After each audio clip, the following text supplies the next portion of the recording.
Oke, sekarang kita akan lihat di sekitar rumah ini ada apa aja. Dan yang belum pernah ke Jepang, saya yakin kamu pasti akan kaget lihat apa yang ada di luar sini. Ini rumahnya. Jadi tinggi ke atas. Nanti dikunci menggunakan combination lock ini. Oke. Jadi dipencet clear, terus kemudian dimasukkan kombinasi, diputar, dan baru kebuka. Dikunci dari dalam, kita nggak perlu kunci, kita juga nanti bisa buka ini dari luar. Nah kemarin pun waktu menyewa juga gitu, jadi mereka secara pesan bisa WA, bisa email, bisa line, mereka kasih tahu kombinasinya, kemudian kita masukkan dan kita bisa masuk ke dalam. Jadi kita sama sekali nggak berinteraksi dengan pemiliknya. Rumahnya mengingatkan saya waktu saya tinggal di kosan di Bandung dulu, jadi jalannya sempit.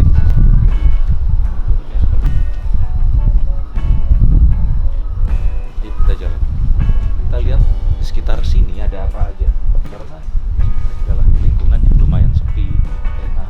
Jadi kalau bawa keluarga pas banget. Sekitar 30 meter dari pintu menuju ke jalan yang bisa dilalui mobil. Jadi kalau naik kendaraan umum kan bisa turun di sini.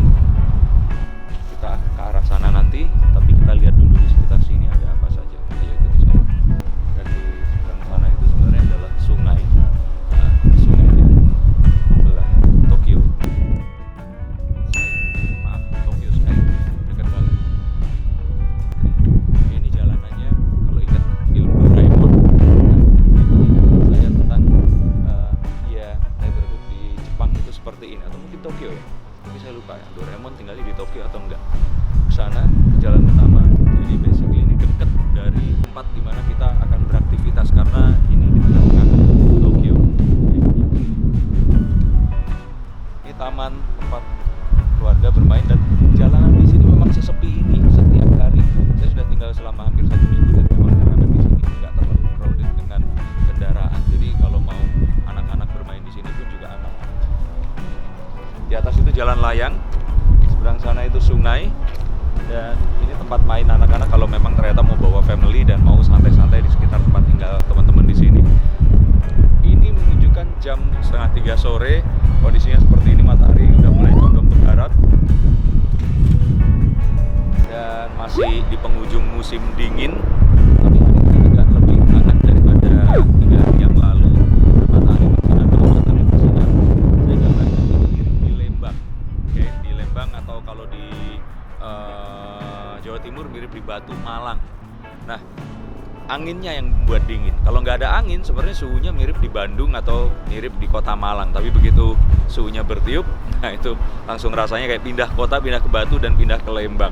Nah, kalau seandainya nggak ada matahari, rasanya seperti ada di Gunung Bromo.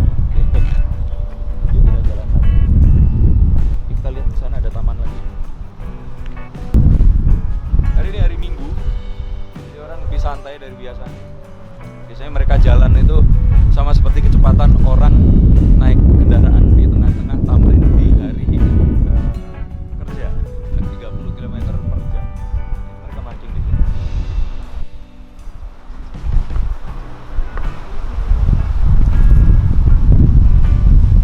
Kalau seandainya mau cari warung dan sebagainya, sebenarnya yang ada di sini adalah tempat vending mesin. Bacanya sedang bersahabat di hari Minggu ini. Kita lihat sungai yang berbelah Tokyo. Ini salah satu vending mesin. Harganya 2 kali di Indonesia. Jadi seperti minuman isotonik Pocari Sweat itu 7.000, 8.000 di sini. Hampir 20.000 atau 20.000, tergantung lokasi dari vending mesin itu tadi.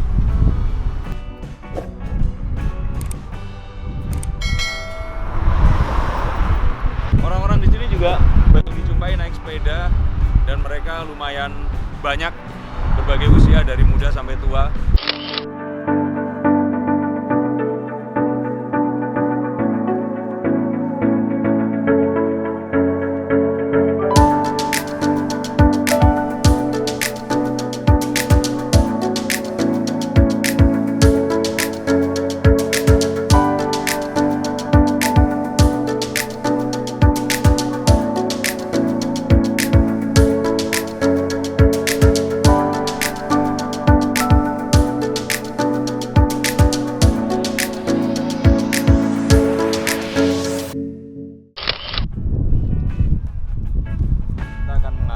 rumah dari arah yang sebaliknya. Dari sungai tadi jaraknya mungkin sekitar 50-60 meter. Bisa berbelok ke kiri ke tempat tadi itu jalan yang tadi saya berangkat, atau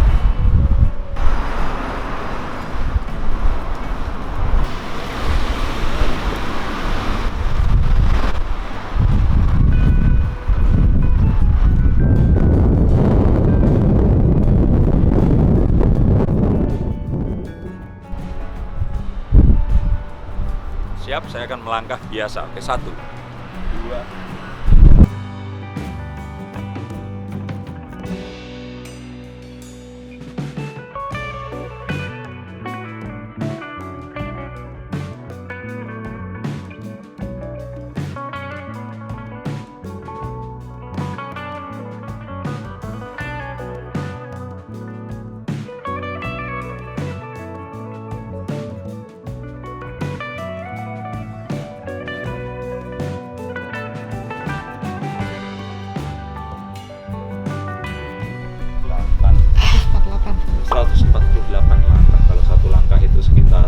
Berapa ya? 30 cm, 45 meter jaraknya dari sini ke convenience store terdekat. Ya hampir sama kayak di Jakarta kalau mau ke warung-warung atau Indomaret, Alfamart terdekat.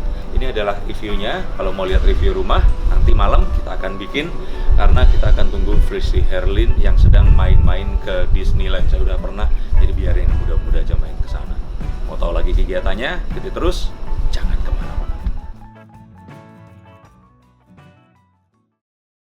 Nah, sekarang ini adalah penampakan dalamnya. Kalau penampakan luarnya diambil tadi waktu matahari ada, ini sebenarnya sudah malam, tapi nggak kerasa kok. Ini sebenarnya adalah rumah tatami atau rumah Doraemon.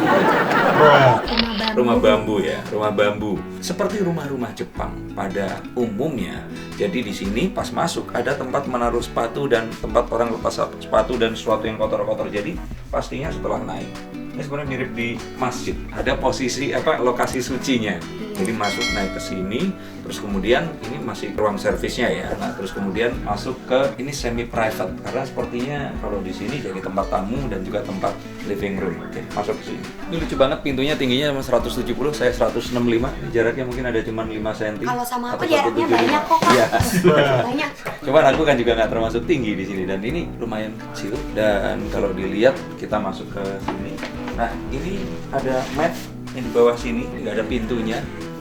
Tapi basically karena memang nggak perlu ada pintu, ini unik banget rumahnya. Jadi daripada kalian menginap di hotel cuman ruangan sempit di Jepang dan hotel mahal, ini kalau di sini kita dapat beberapa ruangan. Ini ada ruangan ini dulu. Ini ruang pertama. Nah, ini kalau kita lihat di sini, Frizy, ini sebenarnya dia ini bukan ruangan, tapi dia sebenarnya adalah jendela untuk keluar. Tapi karena sekarang musim dingin kayaknya nggak bijak kalau kita. Oke, seperti ini. Ini belakang. Ini mungkin tempat apa ya?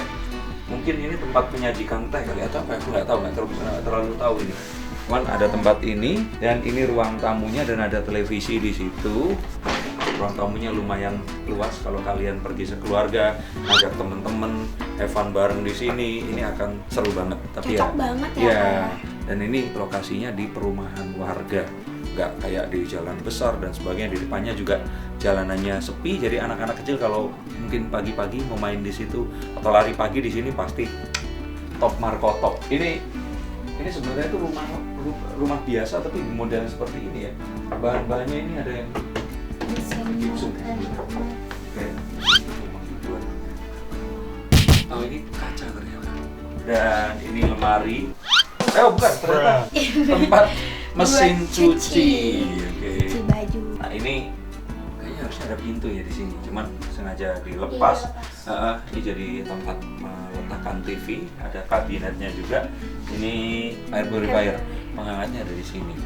Nah, kalau AC di Indonesia itu anginnya dingin, kalau di Jepang bisa dingin dan bisa hangat. Ya sebenarnya Indonesia juga sama, tapi jarang digunakan. Bawah tangga tempat menaruh jaket, dan kita masuk ke ruangan. Masuk ke ruangan di sini. Ayo, di ruang servis. Di dapur di sini, ini induksinya semuanya, jadi nggak ada api, jadi safe semuanya. Dan simpel banget, tapi sebenarnya semuanya di sini. Ini tisu. Iya disediain. Ini juga ada mangkok, ada Kulkas ada, oven ada, kompor pemanas air. Ini juga ada piring-piringan dan sebagainya. Kalau kita mau ngecat, ngecat opop. Nah, yang pasti di sini karena kita hidup sendiri nggak ada yang melayani, nggak kayak di hotel. Cuman kita harus tanggung jawab dan memisahkan sampah pada tempatnya. Benar. Nah, ini yang nggak bisa di recycle. Ini yang bisa dibakar, jadi sesuatu yang bentuknya organik dan mungkin kertas-kertas kardus dan sebagainya. Nah kalau ini sesuatu yang bentuknya itu plastik. Plastik. Jadi pisah-pisah. Ini besi-besi kaca, ini bisa dibakar, ini plastik. Mungkin di pengolahannya akan lebih gampang. Berarti aku tahu Kak. Kalau mantan taruhnya di sini. Oh gitu ya, bisa dibakar. Loh, mantan bukannya bisa di recycle biar ada CLBK kan? Oh enggak bisa. Enggak ada. Coba kalian komen menurut kalian gimana? Nah, ini kamar mandinya. Dan keren banget tuh. Nih, sini. Jadi ini toiletnya. Buat orang Asia ini sebenarnya ideal. Kalau kecuali Asia yang badannya kayak bule. Ya, ini toiletnya toilet kering, jadi nggak boleh jongkok di sini terus cebok seperti itu. Ini jangan khawatir. Ini nggak boleh dibuang ya. Iya. Kalau yang harus dibuang. Ini dibuang di dalam ini. Jadi kalau di iya. Jepang ini nggak dibuangnya di tempat sampah, tapi dibuangnya langsung di kloset karena dia ini memang larut dalam air sepertinya. Nah ini pintunya memang terbuat dari, tapi jangan takut ada itu tadi. Cuman yang nggak ada kuncinya. Nah, ini tempat naruh handuk-handukannya dan sekarang masuk ke saya lupa nggak pakai. Dingin. Oke dingin banget. Aku pakai pakai. Nah ini sebenarnya orang Jepang itu kalau mandi seperti ini. Dia biasanya akan duduk di sini dulu, berbasuh bersih badan, sabunan dulu, sambil nunggu airnya terisi penuh. Baru setelah itu dia kalau orang sudah bilang dibanjur, diguyur sampai bersih, baru dia berendam. Nah jadi nggak terus berendam dulu baru mandi. Kebanyakan aku kalau di Indonesia begitu, berendam dulu baru terakhirnya mandi. Jadi udah keriput baru mandi. Kalau di sini ini mereka bebersih dulu, baru kemudian mereka mandi di sini. Nah penghangatnya ada di sebelah sini. Tapi yang pasti biasanya ini kalau musim panas suka dibuka. Asapnya uap airnya keluar. Dan orang Jepang biasanya kalau musim dingin seperti ini mandinya malam hari, besoknya langsung pergi. Karena memang dingin banget di sini. Nggak kayak di Bekasi atau di Jakarta Barat. Orang mandi dia Tangsel, orang mandi bisa 3 kali sehari. Yuk, ini baru lantai 1. Jadi kita akan naik. Nah ini juga seru banget, kalaupun ternyata ini bisa di recline. Iya. Jadi bisa tidur sebenarnya di tempat tidur ini. Di tempat sofanya. Oke. Mari kita naik. Yuk. Ayo kita ikut. Kalian duluan. Oke. Ini tangganya lumayan kecil. Saya punya teman seorang stand up comedian namanya Musidik Zamzami, kayaknya dia kalau saya akan begini nggak akan muat kayaknya. Tapi ya kalau orang Asia memang bukan ukuran bule kayak dia itu pasti akan masih cukup untuk lewat ini. Nah, belum itu ini lemarinya untuk meletakkan barang-barang yang udah kotor ya. Oke. Ini ada kaca. Tapi ini pintu kamar. Semua kamar dilapisin oleh mat. Iya. Ini tempat tidurnya. Dan di sini bisa tidur 4 sampai 4 orang. Emang badan-badan kecil kayak aku malah bisa ya, 7, Pak. Bisa. Atau kalau nggak bawa anak kecil. Dan ini kalau tadi saya barusan nginep di hotel, ini lumayan empuk. Iya, kalau di hotel kayaknya pas loncat malah bikin sakit ya. Empuk banget dan nyaman. Oh iya, ini tempat menyimpan selimut. Ya, selimut dan sebagainya. Tada, banyak banget by the way. Jangan kaget, bantal di Jepang belum ada yang gendut kecuali mungkin di chain hotel bule. Jadi bantal di Jepang itu seperti Frizzly Herley. Kecil tipis gitu ya, bikin sakit lagi. Nah, di sini guys bukan cuma ada 1 kamar, tapi ada 1 kamar lainnya. Dan kamar ini juga nggak kalah juga karena ada 4 orang juga bisa tidur di sini. Ini benernya kalau memang keluarga enakan di sini, karena ya bisa ngumpul 1 orang, nggak harus naik turun, nggak harus ribet ketemu sama orang. Dan yang paling penting neighborhoodnya itu bisa kerasa kalau ngerasain orang hidup di Jepang seperti apa. Nah ini 4 orang bisa tidur di sini, bahkan lebih. Sebenarnya ukuran saya pun juga bisa kalau mau rame-rame. Ini kalau ternyata nanti di pagi hari pasti bagus. Dan ini dingin banget ya, sekarang aja ini lagi dingin banget di sini. Dan penghangatnya belum dinyalakan. Kalau dilihat di sini, ya ini cukup nyaman. Dengan desain yang simple tapi keren banget. Terus juga sebenarnya sih yang paling membedakan antara rumah tatami ini sama hotel Kak, menurut aku sebagai traveler kita itu pasti ngebawa handphone, charger, power bank, laptop dan lain-lain. Charger casan tuh stop kontak tuh susah banget kalau di hotel, cuma dapat 1 atau 2 lubang untuk kita sambungin. Tapi kalau di tatami ini dimanapun setiap sudut kalian bisa lihat itu tuh bener-bener ada banyak Kak. Bahkan di kamar aja bisa 4. Di kamar tadi itu aku hitung kalau nggak salah 6, di bawah banyak banget, pokoknya di semua tempat sampai ke kamar mandi juga ada. Tapi kalau misalnya di hotel ya mungkin memang tidak semua hotel dengan keadaan yang sempit, tapi lebih orang-orang pasti lebih dengan harga yang sama, dengan harga yang sama. Dengan harga yang sama dengan menyewa ini, hotelnya pasti akan kecil-kecil. Iya banget. Kalau di sini kita masih ngerasa rumah, dan yang paling penting itu keluar itu nggak terus ketemu lobby, ketemu apa. Yang kalau ternyata pun di videoin, nah kalau terutama konten kreator atau YouTuber, ngerasanya sama aja kayak lagi di Tangerang, kayak Tangerang disebut mulu ya.